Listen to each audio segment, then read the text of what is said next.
Ask the Mayor with Beatrice Mayor Bob Morgan on this Big Give Gauge Thursday. Drive's underway, and it's always kind of fascinating watching it, Bob, on the website. Right. You kind of see where it's going, and it's already off to a pretty good start. Off to a great start. Look at all the different great causes that are benefited. What did they say this year? I think they're trying to reach over $400,000. Last year they were in between $350 and $400, and they want to kind of push that over to $400. And just hats off to all the volunteers, because that doesn't just say, oh, gee, we're going to do a big give today. There's a number of people in the community that have really stepped up, and their heart and soul is in that project for the Big Give Gauge. And the bottom line, it's for the city and for Gage County, some really benefits, particularly to not all, all of the ones that are receiving the money, but also for some of those smaller causes that this is a great way for them to help reach their goals. Yeah. For people who criticize government and say they try to do everything, well, here's your chance. You can donate to one of these nonprofits that go out there and do great things. Absolutely. Yep. Yeah. Great place. Well, up to 415 donations and about 57,000 roughly. So perfect. Keep bringing it up from there. Absolutely. So, one thing from yesterday at the Board of Public Works meeting was news that things are going pretty well on Lincoln Street and 33rd there, where the roundabout construction, and now 33rd south of there, and way ahead of schedule, sounds like. The contractors are way ahead of schedule. I almost said we, but I'm not. I'm not out there pouring the concrete. But at the end of the day, they finished up Lincoln Street. Most of Lincoln Street. There's still a small piece they have to go back to. And just as a sidebar, the bigger areas are easier to get done faster because that small piece has got driveways and a number of other things. And I guess there's two different types of machines that they can use to really make pretty good headway. So that's going to take a little time, but not a lot. I think they said they'd like to be done with the whole project before Thanksgiving now, which earlier it was before Christmas. And I think the majority of it's done by Halloween. And so, I had the opportunity a couple of times to drive out and take a look at least the Lincoln Street project that's already striped and marked. And, it's a really solid street. It's wide. I think they've done an excellent job, and it's one of those things when you have a company like contractors. They came in and they're getting it done, and they're doing it with quality. And what a change from the asphalt two roads that were county roads. That's kind of like the road to Burma there for a while. By comparison, but and the nice thing about it too was, installation of the turn lanes there, so you're not disrupting traffic going straight through that may not be going to the school that maybe, say, like the BSDC, or just passing through that area. So, and that's one of the things that I think, I've said it before, when you get all the different companies and studies and those type of things, I hate to see the cost, but at the end of the day, the reason the road is done as well as it is JEO did a great job of designing the road and taking a serious look at the lanes and getting the width that's there and helping lay it out. In that case, it really was a really pretty good partnership, because I believe JEO was also working with the school. And so by having the same design or work for both companies, I think you came out with a much better product. Didn't it come in a little under cost, too? It did come in under cost, yes. Okay. And that's always a blessing. Yeah, that's for sure. We should point out, too, that once that roundabout and south there from 33rd is done, that opens up access to two sides of the school there, but that's from 33rd because you still have the west leg on Lincoln Street to do. Correct. You got that small leg to do on Lincoln Street. But yes, you'll be able to access all three sides of the school, hopefully by November 1st. Yeah. I'm not one of these that drive out there and sit at the beginning of school to see how traffic's going, but it kind of sounds like things have smoothed out a little bit, and people have kind of gotten accustomed to the routine. I think so, from the reports that we've had, and I think there's a number of people from the schools to our police department have done a really good job of trying to manage that what could be a chaotic situation. The funding for that work, given what the costs coming in a little bit lower, was that handled entirely through transfers between departments, or how is that handled? Okay. We also still had ARPA dollars left. And so between the ARPA dollars and some internal transfers, we were able to do it without basically borrowing money. Yeah, which is good, because there's some projects coming up where you will have to. That is correct. Yeah, we'll have some bond issuances probably in the 2025 year. Mm-hmm. Yeah, and hopefully by then, rates will be a little bit better. We're hoping so. I think we'll know more here in a week or so. The Fed keeps saying that there's something on the horizon here, but so anyway, I think through a lot of planning, we're able to get again a major project that had to be done. Mm-hmm. Okay. I want to backtrack a little bit. An action taken a couple weeks ago, I think, and that was a new customer for Midwest Area Refuse Solutions picked up the community of DeWitt, effective, I think, January 1st. Going to be doing the pickup for there, too. Good move for the service itself, because this is an enterprise where, it self-supports itself. That's correct. It has to be revenue generating. It has to support itself. It does not get any tax dollars whatsoever. Mm-hmm. And yes, it is a good move. I know there's some questions about the $16.50 at the start price, which at first you're going, well, how does that work? I think as it was stated at the meeting, there's some really pretty good things about that we're not sending statements to each individual, and that the bad debts are actually DeWitt's and not ours. Those are two big things. But also, I think the thing that we have to remember in that situation, or anything when it comes to kind of delivery or trucking, we're out there picking up people in the county area at, I think, $23 a load or a week, or a month rather, and then we don't have a full truck. And so by coming in through DeWitt, we'll be able to have a full truck by picking them up. And then in the contract, by the end of the 5 years, they'll be at the same rate as the city of Beatrice and the other communities that we have. And it is a bidding process. And so there are other companies out there that are bidding for that same service. I know that some of the closer places that we've actually put in bids in Odell and Adams, at the end of the day, we did not get the bid.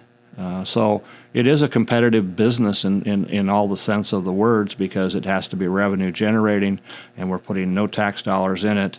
And by picking up these other areas and increasing our revenues at a lesser expense, we're able to continue to maintain what I think you'll find is a very reasonable rate for all of our constituents. Most of the refuse in that area around DeWitt, was that going to Milford site, or would it be David's? No, they would have been going to Milford, okay. I believe. Okay. Kind of depends on where that the company that had it previously was hauling, but I would guess Milford, because that's pretty close. Yeah.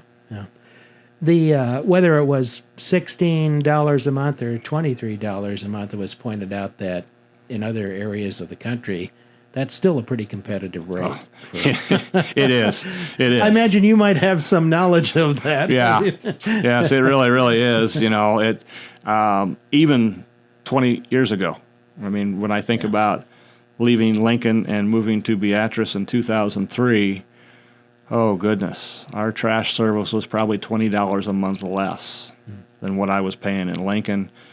And you were getting twice a week pickup at that time. At that point in time, we were getting picked up twice. And so I was like, wow, that's a $20 times 12. That's pretty good cash savings. Yeah. Now it's a once a week pickup, which Correct. Probably works out well for everybody anyway. It does. It does. And you have a chance to get a second container if you need it. So. At a very low rate. Yeah. Yeah. So, Yep.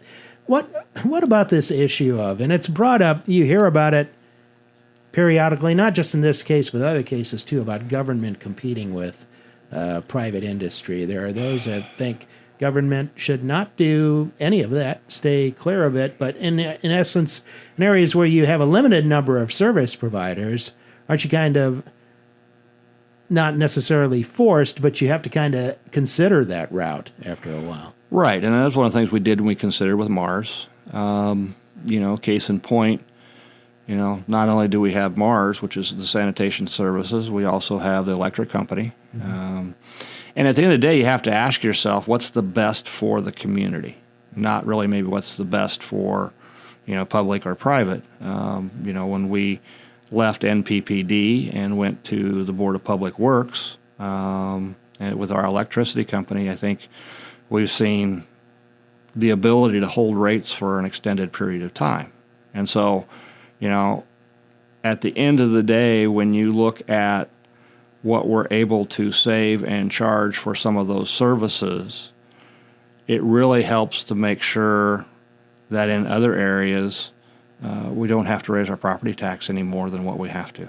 Mm-hmm. And I think as we talk about the budget later on, we were able again to lower our tax levy, and it's through planning and it's through having, these enterprises under the Board of Public Works. Yeah. One thing I noticed just personally this past summer is how low my air conditioning bill was relative to what it was, let's say, like 10 years ago? Yes. 8 years ago? Yes. Is that a product directly of the switch and wholesale customers? Yes. It is a product of, yes. Getting, at the end of the day, it's probably a little more complicated than that. Yeah. But at the end of the day, it's having the plan and then being able to buy your power from several different sources, one of which is green with windmills. Mm-hmm. But at the end of the day, we have somebody and our city administrator kind of watch on a daily basis what rates are doing and where to buy it and where to sell it. Mm-hmm. And in that commodity market, it has kept our rates pretty darn low. Yeah. I thought for a second there I was just keeping my thermostat higher, but I wasn't. Kind of set it at 70 or 71. I kind of leave it there. So. Yeah.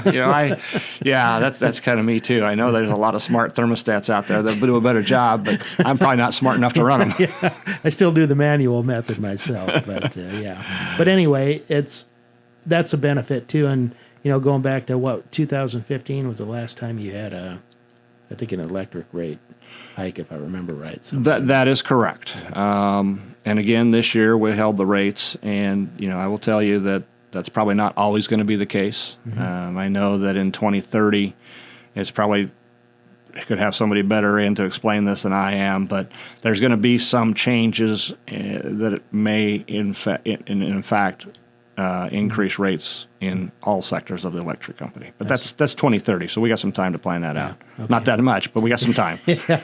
Well, you enjoy it for now. That's right. What we do. Yeah. Back with more on Ask the Mayor with Mayor Bob Morgan in just a moment. Ask the Mayor on KWBE. Quick update on the Big Give gauge. Almost $62,000 from 430 donors individually, so keeps climbing. That'll be good. Just keep going right through the end of the program here. And maybe absolutely right before 9 we'll see where we're at. Give another update there. So back on waste issues, construction of the new landfill, you're pretty much getting close to that. We are. Yeah. Well, I'm sure they're finishing up design. Once they finish the design, we go out for bid. That'll be interesting, too, because if memory serves me right, I know a gentleman who has worked with the company that built or worked on our last landfill. I believe that company, the owner retired, and so I don't know who does the work. So we'll see who we get to put in the bids. But I know the individual that did the work before. My understanding is that person has retired, and so now we'll be looking at a new company.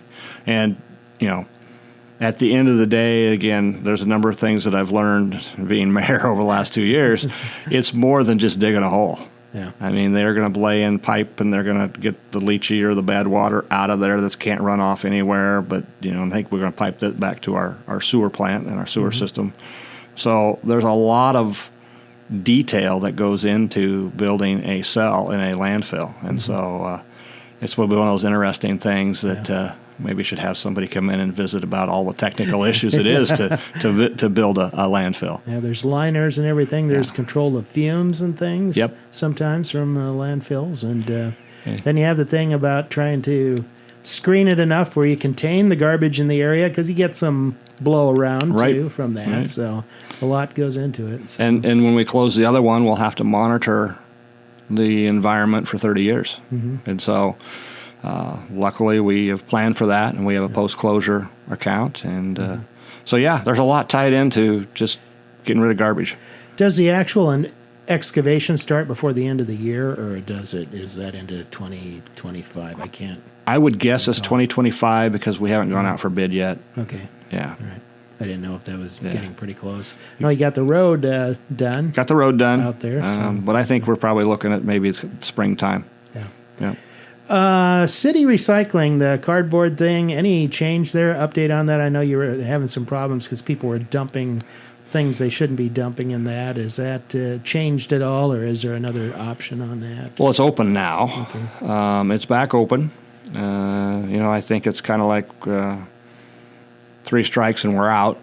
Hopefully that no more animal feces and animal parts find their way into cardboard. And it's not just that. Yeah. We got to make sure that when we put stuff in that's just cardboard, goes in those containers, or with any recycling of what we can put in there, what we can't. Because at the end of the day, it defeats the purpose of recycling. Yeah. So, if you put stuff in there and we can't recycle it, it goes out to the landfill. Mm-hmm. And so everything that was in that load just doesn't get recycled. And so it is important to make sure that people that are using that as a free service continue to do and put the right things in the right places. Because at the end of the day, we can't just continue to operate with feces and everything else in the cardboard area. Tough on equipment, and it's a health hazard too. Correct. It's a health hazard to our employees. Yep. Yeah. Recently, there was, I forget how long ago this was, a couple weeks maybe, he had another city open house at the library. This was on the Safe Streets and Roads for All program. Yep. Unfortunately, it was there wasn't much turnout there, but that happens. There's other things going on. But what are the next steps on that issue at this point? Well, it'll be adopted, and we'll move forward with the one thing about the Safe Streets and Roads for All. It's a great opportunity to have an evaluation of all your streets in the city to see how safe they are. Mm-hmm. But at the end of the day, the other piece of that is it allows you to actually go out for more grants, because you'll say you'll take a look at maybe Court Street in Lincoln, where you got that offset there by the courthouse. Mm-hmm. Maybe there's some things that aren't really safe there, and it'll allow us to design that and then go after grants to take care of that project. And so it helps us, get our streets where we need them, because not a lot of money goes into the street department. And so it's just a way that we can continue to try to improve our streets through grants. Before we take another break here, 19th and Lincoln with the 4-way stop there. I go by there pretty often, just in the course of, going out maybe to the school or other areas, and seems to be working pretty well so It does. far. Yeah, I was out there yesterday, as a matter of fact, and didn't have any problem. Again, I think you're going to see that there's going to be backups at certain points in time, but probably not as many backups as sitting through a couple lights. Yeah. Good thing is I don't know of any wrecks out there in the past. So everybody driving is doing a good job, so we just urge people to be patient. Doesn't take very long to get through there. And it really does. Works pretty smooth. Yeah. Back to wrap up Ask the Mayor in just a moment with Mayor Bob Morgan. Back on Ask the Mayor with about 6 or 7 minutes left on our program today. Maybe just a quick update regarding, I call it the former Paddock Hotel. I know it's referred to as the Kensington, but it was actually the Kensington under its prior use. So, be that what it is. What's going on there, and what's kind of the update? Well, I think City Council had at least an opportunity to look at a couple of concepts that Hoppy, the company construction, is going to go in and do, and I think the concepts look really, really good. Again, it's a private business that's going to go in and redo the Kensington or the Paddock Hotel. At the end of the day, it looks like they're going to do a really, really nice job. And that is a kind of a pillar of that corner there, and we would hate to lose it. And so we feel very fortunate that Hoppy has come in and have taken the opportunity to, the second floor on up will be housing and apartments for people to rent, while the main floor will be commercial. So that's. How much of a role does the historic tax credit program play in that, as far as making it easier to undertake, I guess, by a private company? It is very valuable. I believe that the historic tax credits, because it is a historic building, tough for me to say this morning, basically will help make that project go. I think if they didn't get the historic credits, it would not be feasible for them to move forward and do all the work that they're going to do. The school sites, just a quick comment on it, they had the auction on the items that were left over at Cedar and Stoddard schools late last week, and anybody could come in and place a silent bid on anything they might want to haul out of there. I think the same is going to be done on the Paddock Lane and Lincoln schools in the coming weeks or whatever, but as far as possession of the buildings by the city, the asbestos work and things like that, the two that Stoddard and Cedar, that's coming up pretty quickly, if I remember right, by the city. Taking it over for the demolition. I don't know about Cedar. I'm not sure when we'll take Cedar over. Okay. We might take all four at the same time. Well, Stoddard's a little different. We want to take that over earlier because we're going to pass that on to Hoppy, the company that we just talked about for Paddock Kensington, because they are going to redo that into 55 and older senior housing, which is going to be a really neat project. I think it'll fit very well on that site. So they're anxious to get started, and we're anxious to get that one done. I think the other three schools will probably take, my guess would be about the same time. When that is they need to get through their auction and get all the final stuff that they don't auction out, and then we'll move forward with that. I think the first two schools you'll probably see demoed will be Lincoln and Paddock, and then we're still probably at a point where we're going to, it's the old adage of how to eat an elephant one bite at a time. We'll probably at this point in time at least winterize, so to speak, Cedar and catch our breath and see what we want to do with that property. Yeah. Okay. Not too long ago, you learned, I think, Astro Park, which is kind of a Sertoma project, raising money. You weren't successful in a grant application not too long ago, but so I understand there's another application in for that? Yes, there is a land water conservation grant application, and hopefully we'll get that through. And we really want to thank Sertoma for everything they've done as we continue to work through that. And I was going to ask, I haven't seen him lately, I was going to ask Mark, have they shut off the, or is it still going, the splash pad out there? Well, I'm not sure. I went by the other day and I saw somebody using it, and I think this was about a week ago. It's been warm, so. I was going to say this whole week's been pretty warm, so, I'm sure that during the day the attendance is down. Yeah, with the schools, but weekends would be kind of nice. So I don't know the answer to that one. Yeah, I was thinking it was going to go through maybe quite a bit of September, but I don't know. But maybe I'll run into him sometime. There you go. Ask him about that. Just quickly, any update? Not too long ago, Beatrice was listed as one of 16 communities that might be a candidate for kind of a new small type nuclear energy operation. NPPD is studying that issue, but any news on that or anything like that? I have not been updated on that. I'm sure they're now working to narrow down the list, which means I'm sure they will go into each site, and there's probably a number of borings and evaluation they're going to have to do with each site.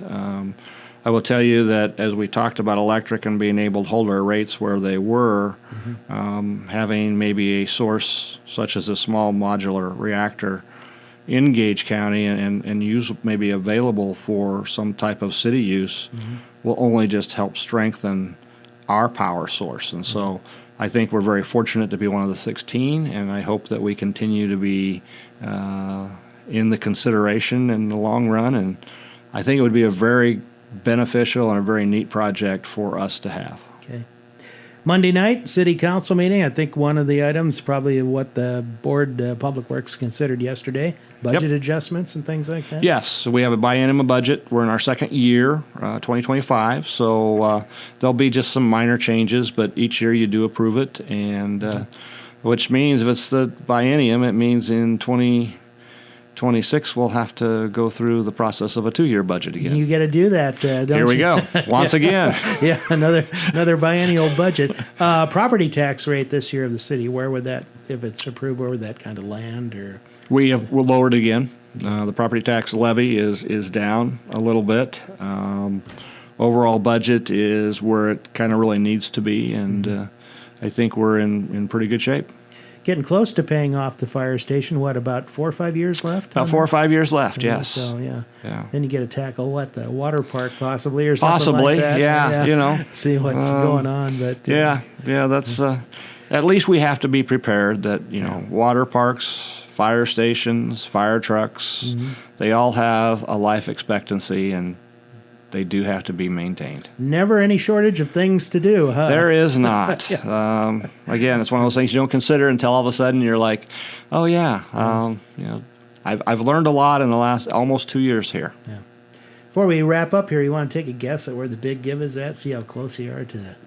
We said a little over 50 a while ago. Where do you think it's at now? 65,000. Pretty close. 66,464. I thought maybe you could see my screen but you can't. No. And it was on The Price is Right. I'd win because I'm under. There you go, yeah. Door number 2 or door number 1. Yeah, you'd be pretty good at this. 467 donations so far. So excellent. So we keep it going. Keep rolling, absolutely. Mayor, thanks for being with us. Appreciate it. We'll see you, thank you Monday night. All right.